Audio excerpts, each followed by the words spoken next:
Hello बच्चे, आज आप सभी का अपना यूट्यूब चैनल ज्ञान विज्ञान रिसर्च सेंटर में स्वागत है। बच्चे, आज हम आप सबके बीच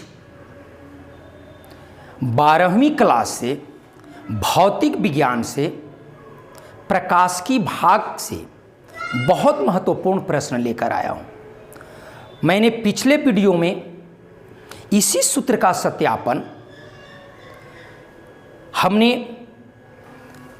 अवतल गोलीय पृष्ठ से किया था और आज इस सूत्र का सत्यापन हम गोलीय उत्तल पृष्ठ से करेंगे।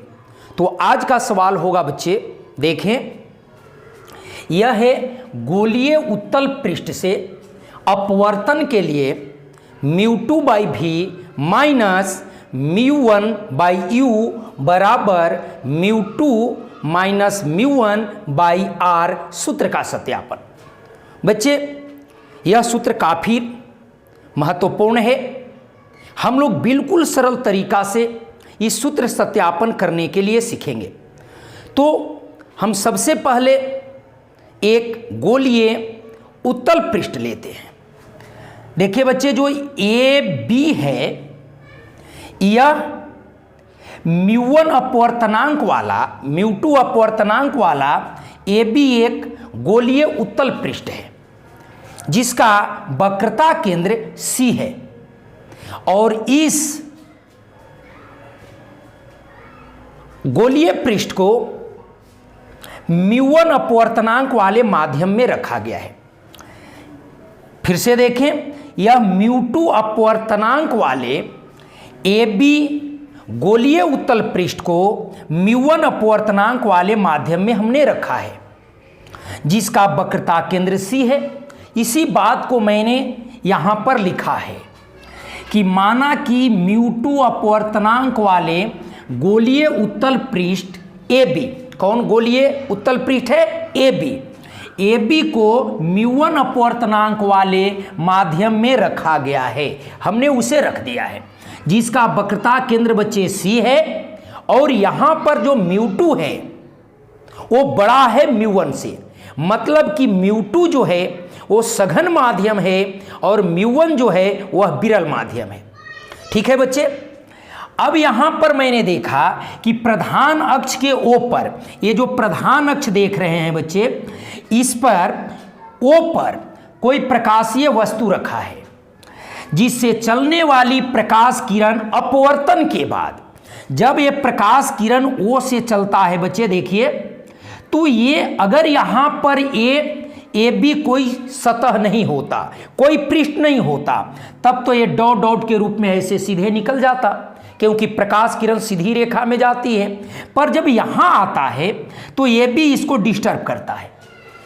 अब ये माध्यम चेंज होती है तो अपवर्तन होगा, तब यह अभिलंब की ओर झुकता है, अभिलंब की ओर मुड़ता है, तो यह डी दिशा के रूप में निर्गत हो जाता है। ये यहाँ से अभिलंब की ओर झुकता है और झुकते हुए डी दिशा में निर्गत होती है, जो पीछे काल्पनिक रूप से बच्चे आई पर प्रतिबिंब बनाता है। ठीक है, इसी बात को मैंने यहाँ लिखा है कि अपवर्तन के बाद डी दिशा में निर्गत होती है ना, जिसे काल्पनिक रूप से आई पर प्रतिबिंब बनता है। और जब आई पर प्रतिबिंब बनता है बच्चे, तो यहाँ पर वस्तु रखी गई है ना, इसलिए पीओ जो होगा वो यू होगा, ऋणात्मक। हमने लिखा पीओ माइनस यू, और जो पी आई है यह भी होगा, यह भी ऋणात्मक होगा। हाँ, तो हमने लिखा पी आई बराबर माइनस बी। और देखिए बच्चे, जो पी सी है वक्रता त्रिज्या, ये तो उधर है, तो ये धनात्मक होगा। मैंने पी सी बराबर आर लिखा है, बिल्कुल राइट। हाँ, अब हम देखते हैं कि यदि ये डी बच्चे पी के बहुत निकट हो, जैसे देखा जाए डी यदि घसकते घसकते यहाँ आ गया, यहाँ आ गया, यहाँ आ गया, घसकते हुए एकदम पी के पास आ जाएगा, तो जैसे जैसे डी पी की ओर आएगा, क्यू भी घसकते घसकते पी की ओर जाएगा। मतलब डी जब पी के पास आ जाएगा तो क्यू पी के पास चला जाएगा। हाँ, तब ऐसे कंडीशन में क्या होगा कि क्यू जो है वह पीओ के बराबर हो जाएगा। यहां मैंने लिखा कि क्यूओ पीओ के बराबर हो जाएगा, और पीआई जो है वो पीआई के बराबर हो जाएगा, और क्यूसी जो है वो पीसी के बराबर हो जाएगा। ठीक है बच्चे? हाँ, मतलब ये दोनों सेम टू सेम होगी। कब? जब पी क्यू के पास आ जाएगा तब। ऐसे स्थिति में डी जब यहां आता है तो दोनों एक जगह हो जाएगा, संपाती हो जाएगा। तो इस कंडीशन में क्यूओ पीओ के बराबर, क्यूआई पीआई के बराबर, और क्यूसी पीसी के बराबर होगा। अब मैंने देखा कि ओ पर यदि जहां वस्तु रखे हैं बच्चे, वहां पर यदि अल्फा कोण बनता है, जहां प्रतिबिंब बन रही है वहां यदि बीटा कोण बनता है, और जहां इसका वक्रता केंद्र है ना वहां यदि गमा कोण बनता है, जैसे कि चित्र में दिखाया अल्फा बीटा और गमा, अगर एक कोण बनता है तो यहां पर इसी चीज को लिखा है कि माना कि ओ पर कोण अल्फा, आई पर कोण बीटा और सी पर कोण गमा बनता है। बच्चे यदि हम यहां देखते हैं कि ये आपतित किरण है और ये अभिलंब है, तो आपतित किरण और अभिलंब के बीच जो कोण बनता है वो आपतन कोण होता है, तो याई हो गया। और ये अपवर्तित किरण है काल्पनिक रूप में, और ये अभिलंब है, तो अपवर्तित किरण और अभिलंब के बीच जो कोण बनता है वो अपवर्तन कोण है, और इसको हमने आर लिखा, यहां से यहां तक आर, और ये पूरा जो है वो आई है। ठीक है बच्चे? इसी बात को हमने लिखा है कि यदि अपवर्तन कोण आई और अपवर्तन कोण, यदि आपतन कोण आई है और अपवर्तन कोण आर है, यदि आपतन कोण आई और अपवर्तन कोण आर हो जाए तो हमने स्नेल के नियम में पढ़ा है ना बच्चे, कि μ2 बटा μ1 बराबर साइन आई बटा साइन आर। अब यहां आने के बाद हम जानते हैं कि यदि गोलीय पृष्ठ का द्वारक छोटा होगा तो ऐसे कंडीशन में साइन आई बराबर आई, साइन आर बराबर आर। इसका मतलब कि अगर गोलीय पृष्ठ का द्वारक छोटा हो जाता है तो त्रिकोणमितीय पद में, त्रिकोणमितीय मान में पद हट करके केवल कोण के बराबर हो जाती है। यहां साइन आई है तो आई हो गया, साइन आर है तो आर हो गया। अगर tan अल्फा रहेगा तो केवल अल्फा हो जाएगा, tan बीटा रहेगा तो केवल बीटा हो जाएगा, tan गमा रहेगा तो केवल गमा हो जाएगा, माने त्रिकोणमितीय पद हट करके कोण के बराबर हो जाती है। तो अब यही हमने साइन आई और साइन आर का मान इसमें रखा, तो ये आई हो गया, ये आर हो गया।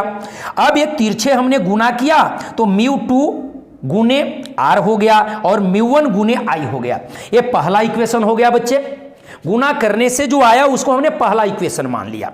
अब हम चलते हैं OCD में, गौर कीजिए। तो अब इसमें हमें आई और आर का मान निकालना है, तो आई कहां है बच्चे? यहां पर है।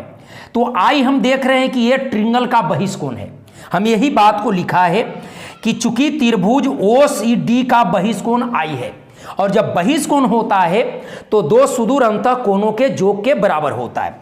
इसका अंतःकोण, सुदूर अंतःकोण अल्फा और गमा होगा, इसलिए आई बराबर अल्फा प्लस गमा हो गया। ठीक है बच्चे? इसी प्रकार पुनः चूंकि त्रिभुज ICD, ये जो ICD ये बड़ा त्रिभुज में जो है इसका बहिष्कोण R है। हमने लिखा है कि बहिष्कोण R है। जब R बहिष्कोण है तो दो सुदूर अंतःकोणों के योग के बराबर होगा, मतलब R बराबर जो होगा ये बीटा और गमा के योग के बराबर होगा, तो R बराबर बीटा प्लस गमा। अब हम I और R का मान समीकरण 1 में रख दिए, तो जब 1 में रख देते हैं तो देखिए यहां पर R है तो R का मान बीटा प्लस गमा हो गया, I है यहां पर तो I का मान अल्फा प्लस गमा हो गया। अब इसको गुना कर दिया, तो गुना किया तो μ2 बीटा हो गया और μ2 गमा हो गया, μ1 अल्फा हो गया और μ1 गमा हो गया। बच्चे गमा गमा को हम दोनों साइड में देख रहे हैं, इसलिए एक साइड कर दिया ताकि कॉमन लेने में सहूलियत हो। मैंने μ1 गमा को इधर लाया तो प्लस में था तो माइनस में हो गया। अब देख रहे हैं कि μ2 बीटा है, इधर प्लस में है तो उधर ले गया तो माइनस में हो गया। ठीक है ना बच्चे? यहां तक कोई दिक्कत नहीं? बहुत अच्छा, आगे चलते हैं।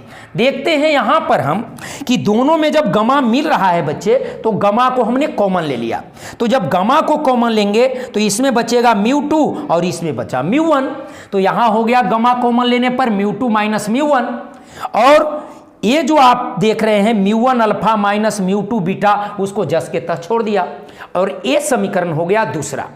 इस जगह पर आने के बाद यदि हमें गमा अल्फा और बीटा, ये तीनों का मान यदि मिल जाता है बच्चे, तो हम इसके मान को रख करके ये सूत्र का सत्यापन कर सकते हैं। तो अब देखना है कि अल्फा कहां से मिलेगा, हाँ, बीटा कहां से मिलेगा, हाँ, और गमा कहां से मिलेगा, ठीक है ना। तो अल्फा फिगर में देखिए, अल्फा यहां है इस समकोण त्रिभुज में, तो मैंने लिखा है बच्चे, अब समकोण त्रिभुज OQD में अल्फा बराबर tan अल्फा होगा। पहले मैंने बता चुका है कि अगर गोलीय पृष्ठ का द्वारक छोटा होता है तो त्रिकोणमितीय पद का मान कोण के बराबर होता है, अतः अल्फा बराबर tan अल्फा होगा। और tan का सूत्र होता है P/B, मतलब लंब बटा आधार, तो इसका लंब हो जाएगा DQ और आधार हो जाएगा QO, और QO बराबर है PO। यहाँ देखिए QO जो है वो PO के बराबर है, और जो PO है वो -U है, तो यहाँ पर मैंने H/PO लिखा और PO का मान -U लिख दिया, मतलब हो गया अल्फा बराबर H/-U। इसी प्रकार समकोण त्रिभुज IQD में लिखा, IQD में, इसमें बीटा का मान, तो बीटा बराबर tan बीटा DQ/QI। अब DQ बराबर H है, DQ जो है वो H है बच्चे, देख लीजिए, और इसके बाद QI जो है वो PI के बराबर है, इसलिए QI के जगह पर PI लिख दिया, और PI का मान यहां पर दे रखा है -V, तो -V यहां पर मैंने बैठा दिया, ठीक है बच्चे, ठीक है।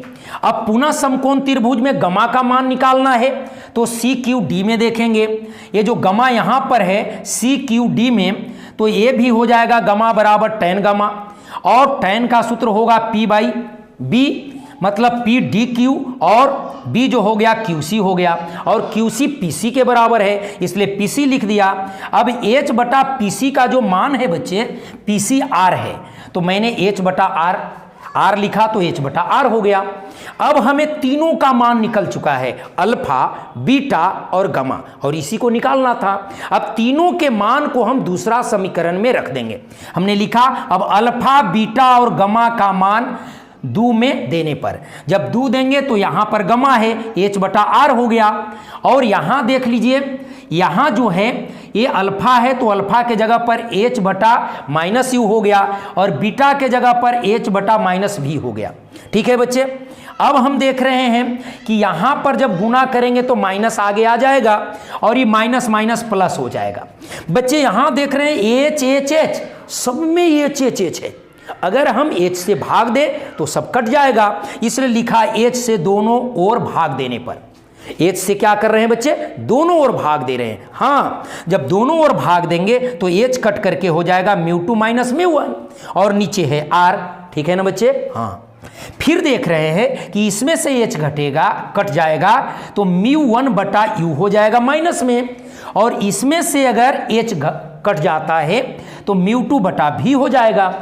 अब हमने क्या कर दिया कि μ2/V को इधर लिख दिया, और ये जो माइनस था इधर कर दिया, सजाकर इसको लिख दिया, ठीक है ना बच्चे।